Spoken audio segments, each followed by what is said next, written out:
Hi అండి, అందరికీ నమస్కారం. Welcome to Renu vlogs.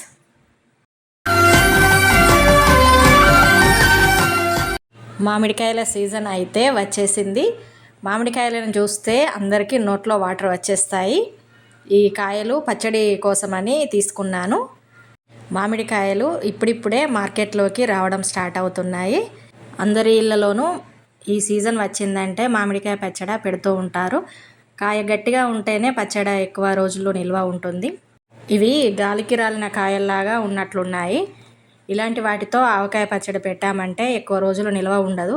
అందుకోసమనే నేను ఈ 3 కాయలతో మాత్రమే పచ్చడి చేస్తున్నాను. ముందుగా మామిడికాయలను వాటర్లో వేసి కడిగేయాలి. ఎలాంటి పదన లేకుండా శుభ్రంగా తుడిచేసేయాలి. ఇలా తుడుచుకున్న తర్వాత మామిడికాయలను చిన్న చిన్న ముక్కలుగా కట్ చేసుకోవాలి. అలా కట్ చేసినటువంటి మామిడికాయలలో వేయడానికి ఆవపొడిని అయితే తయారు చేయాలి. ఈ పచ్చడికి మెయిన్గా ఆవపొడి ఉండాలి కంపల్సరీ.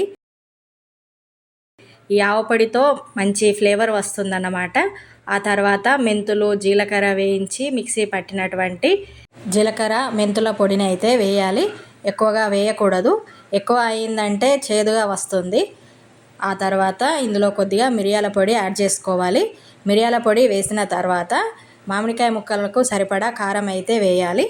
ఈ కారపొడిలో ఆల్రెడీ సాల్ట్ కలిపే ఉంది కనుక ఎక్కువ వేయట్లేదు సాల్ట్. నేను మామిడికాయ ముక్కలు కొన్నే కనుక 1.5 స్పూన్ సరిపోతుందనేసి సాల్ట్ అయితే వేశాను. ఆవపొడి, జీలకర్ర మెంతుల పొడి, మిరియాల పొడి, ఉప్పు, కారం వేసాం కదా, ఇవన్నీ బాగా కలిసిపోయేలాగా మంచిగా మిక్స్ చేసుకోవాలి. మిక్స్ చేసిన మామిడికాయ ముక్కల్ని అలా పక్కన పెట్టేసి స్టవ్ పై గిన్నెలో ఆయిల్ వేడి చేయాలి. జీలకర్ర, ఆవాలు, ఎండుమిర్చి పోపులో వేయాలి. తర్వాత వెల్లుల్లిపాయలను కచ్చాపచ్చాగా దంచేసి పోపులో వేసేయాలి. తర్వాత సరిపడా పసుపు వేసేసి స్టవ్ ఆఫ్ చేసి ఆయిల్ చల్లారనివ్వాలి కాసేపు. ఆయిల్ చల్లారిన తర్వాత మామిడికాయ ముక్కలతో కలిపేయాలి. ఆయిల్ పూర్తిగా చల్లారిన తర్వాత మాత్రమే ఈ మామిడికాయ ముక్కల్లో కలిపేసుకోవాలి. నూనె వేడిగా ఉన్నప్పుడు మాత్రం అస్సలు వేయొద్దు, ఎందుకంటే అట్లా వేసామంటే ముక్కలు మెత్తగా అయిపోతాయి.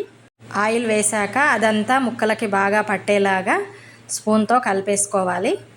ఇంతేనండి, చాలా ఈజీగా అయిపోతుంది.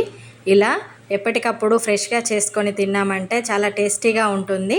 ఎప్పుడు కానీ పచ్చళ్ళను ప్లాస్టిక్ డబ్బాల్లో స్టోర్ చేయకూడదు. జాడీల్లో కానీ ఇలాంటి గాజు సీసాల్లో కానీ స్టోర్ చేసుకోవాలి.